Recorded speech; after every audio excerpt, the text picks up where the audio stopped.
Is this thing on? We were not warming you up for it. No, it's go straight in here. The inspiration behind the Mackay Country project, part of it grew out of the previous carnation of the Durness Development Group was a start off as a tourist group. That's how to promote tourism. And really prior to that, I suppose, was the Dukas project and the idea that communities had to get up and do their own thing. That there was a system out there of grants and support, etc., that you could call upon, but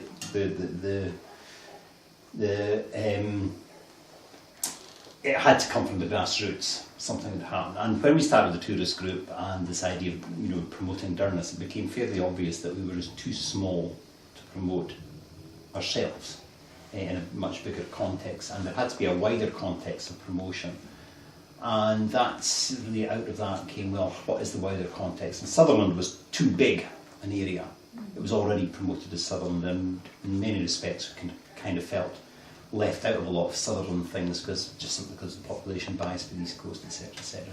And the fairly obvious thing was to look back at the historic area to which we belonged, and that was the province of Strathnaver and Mackay Country. So it really, a realisation came about that, well, that is what we belong to, and there was a fantastic promotion tool, and the whole idea of the Mackays and the Mackay Country and the real Mackay, and capitalising on that.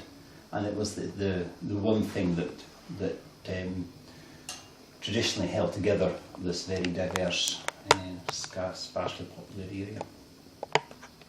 Okay, now, can you take us on a journey around the Mackay Country? Come in at one entry and just take us on a wee meander around it. Well, if you came in from the east, you'd come in over Drumholston, and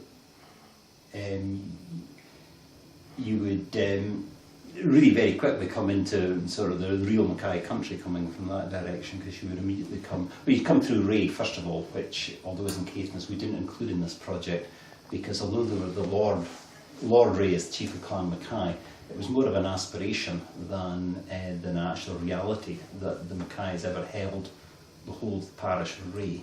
It has caused a little controversy at that point, but they actually only held the area that we look upon as Ray and Caithness for really, off the top of my head, something like 7 or 8 years, if that. And they say they always had the aspiration that would come back, and the title Lord Ray really was part of that aspiration, that they would regain those lands, but never did so. But you would quickly come into to Melvick, which actually wasn't the parish of Ray, but then that's all very complicated parish history as well. And the first Mackay stronghold of Big House, which the Mackay clan is made up of different branches, of which Big House Mackays were one of the branches, and they actually came out of a Mackay, William Mackay of Goldwell, which was actually here in Durness. The Mackays, although Balnakeil was an important Mackay stronghold, the Mackay settlements here were this place Goldwell, which was on the not far from Balnakeil, was briefly in the 16th century a fairly important Mackay stronghold, as was Borrowley, a couple of miles south of here. There was also another, and it was from that sort of Borrowley Goldwell Mackays that the eldest son, William, got what was granted the lands at Melvick and became the first of the Big House Mackays. So that's your first big settlement of Mackays there, and then as you progress through, you've got to come through to Strathy rather, and over to Betty Hill, which is very much seen as the centre of the Mackay clan, in sort of Betty Hill tongue area, simply I suppose because the biggest population is there. And then you had the other Mackays up Strathnaver, who are part of the ancient branch of the Clan Mackay. It's getting too far back, I can't remember all the insides of there. But they are a very old branch. then you come over, of course, to Skerra, and you've got another branch of the Clan Mackay based there. And then you continue over, you come to Tongue, of course, and there you have the clan seat itself. Although at times Balnakeil House was the clan seat. There were two periods in Clan Mackay history that this was actually the clan seat here.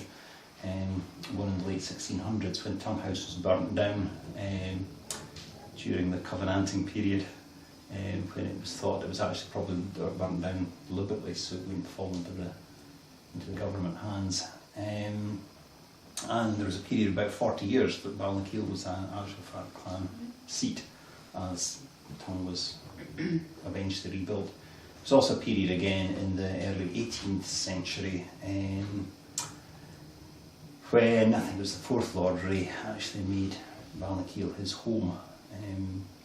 The house had been rebuilt in 1744, and when he inherited it from his father, it was supposed to be a brand new house. And it was a beautiful house, and his wife very much liked it, really liked it.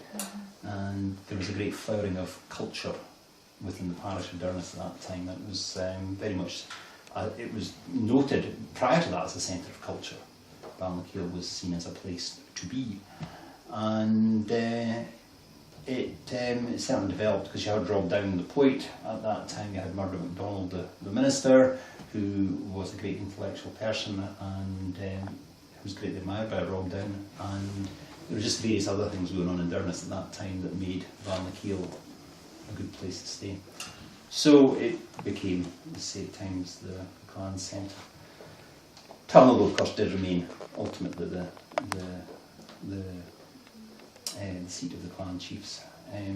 From Tongue you obviously continue on round Loch Erbal, and you had further Mackays of Erbal, but there was a lot of the Mackays were closely linked with the Munros from Fowlis in West Ross, in Edmonton, that area, and there were a lot of Munros. Munros married into the Mackays, and they were both great Protestant families, because both the Munros and the Mackays really jumped on the Reformation bandwagon from the early point. So you had a close relationship there, and Erbal was an estate that the Munros were closely associated with. Round Loch Erbal here to the parish of Durness, which of course was considered as the grain basket of the Mackays, something because you've got this wonderful limestone soil, and you have just the richness of the soil. Richness of the soil leads to good crops lead to adequate food, good food leads to better lifestyle, and you had it all here in Durness because, apart from having Balnakeil House and the association's clan chiefs, you've also got an important church. Durness Church was one of the earliest established here in the northwest, something like 740. It continued as a very important church centre. The Mackays actually took over the church lands. The parishes of Durness and Errichillies were church lands belonging to the Roman Catholic Church, and formed a very large proportion of the Mackay clan estates. And why was it rich land? Because to get back to this business, it was good agricultural land, particularly good for the north. So there was other aspects to Durness as well, which made it a sort of a good and important area.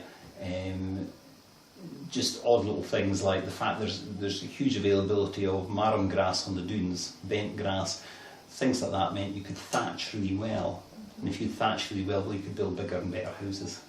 And these were all linked together, and they were linked together with education. And as early as 1708, you had one of the very first schools from the Society for the Propagation of Christian Knowledge. Yeah, the SSPCK, Scottish Society. Yeah, one of the very first schools was here, and that's where you get a Durness story about the first parish school in Scotland was in Durness. It wasn't the first parish school, but it was certainly one of the first SSPCK schools was actually here. And we do have down at Balnakeil in existence the ruin of what is certainly the oldest parish school building left in Scotland, dating from the 1770s. So you've got all these things, you know, in this area that made this particular part of the Clan Mackay lands really a very important area.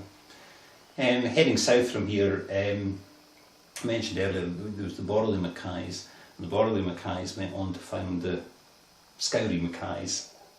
And somewhere in between were the Sandwood Mackays, but I'm not terribly sure quite where they fit in. The Sandwood Mackays were definitely a very minor branch, with all due respect to them, but they were a very minor branch of Clan Mackay, and quite how important they were, it's kind of difficult to say, given that this whole Sandwood area seemed to have gone out of existence fairly early on. But there certainly were, you know, that was the Mackay presence in the present Kinlochbervie area was the Sandwood Mackays. A lot of the Mackays in Kinlochbervie today, of course, don't belong to that area. They actually all came out of Strathmore, when Strathmore and the eastern part of the parish of Durness was cleared. They were settled at Raponic and Creechgall. So almost all the Mackays in Kinlochbervie today are actually descended off of the Mackays from Strathmore, as opposed to the Sandwood Mackays. Although I dare say there will be Sandwood Mackays. Possibility, I don't know, probably not. No. Yeah, so then of course we went down to Scourie, and then that's where the southernmost group of Mackays were the Mackays of Scourie, and they were an important branch, particularly from the military point of view.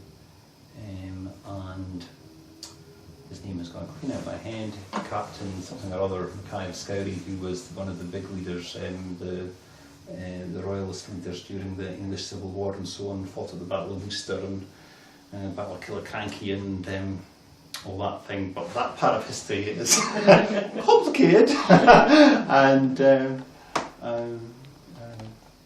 read a few notes to refer exactly to what happened there. But they were noted as particularly as great military characters.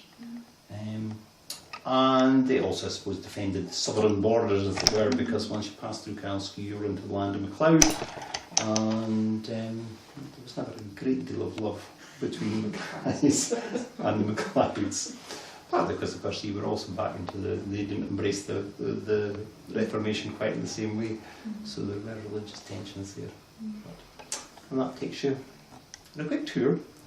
Well, you mentioned the educational aspect, you mentioned the cultural aspect of the kind of country, the natural resources, the geology, you've gone into it very well. Is there anything else that you'd add as to what it is that makes Mackay country special? There is certainly among the people a real sense of belonging to this area and pride in the area. And that is something when it's over 20 years now since I first came here. And that was something I was very struck with, was that sense of belonging. And people saw themselves as very much part of, not just their one little village, but they did see themselves as part of a bigger area. That there was that Gaelic culture and language that linked them together. And I was very impressed with just how people, I'm still impressed with how people know one another over a widely dispersed area. You'll get people in Scourie who are quite acquainted with people in Melvich, and they're a huge distance apart. And there are these links, all sorts of funny little links that happen. Not just family links and marriage links. There's odd business links, and it's just like the water guys here in the village today, and people know who they are. But it's just that type of thing that does kind of unify the area. So could you say then from all the different sort of branches and factions there were the Mackays in the beginning, then there is still quite a coherent identity? I think there is, yeah. I think there is. It's something I would say that has been, to an extent, has been lost. And I think part of this project is to rebuild that. And then to say, hey, this is your heritage. This is what it's all about. When you read things like about Rob Down and you read Ian Grimble's book, for instance, there was a clear cohesion in the 18th century, a very clear cohesion in the province of Strathnaver in the 18th century. There's no doubt about that at all. And people seem to travel around this area with an ease that is difficult to understand today. And and the fact that communications in the past were completely different. It's just like how the school here has the cottage Arundel in Loch Hope. And it's only 8 miles east of here, but it's over 20 miles by the road today. But if we were sitting here in the 18th century and you would walk over the hill across Loch Eriboll in a boat and you would be there. So in the past, I think the cohesion was much stronger. But those links have continued in that idea of the whole area, particularly with the schooling as well, up until the advent of Farr and Kinlochbervie as local high schools. You still had everybody going off as North Coasters or West Coasters or whatever to hostels, and that was a real cohesive, particularly for the county of Sutherland as a whole. You had that cohesion. But there's still, I think it's still there, that residual sort of awareness. It's just when you travel around the area, things like architecture and everything's all very, very similar between the whole area. So there are that type of link as well.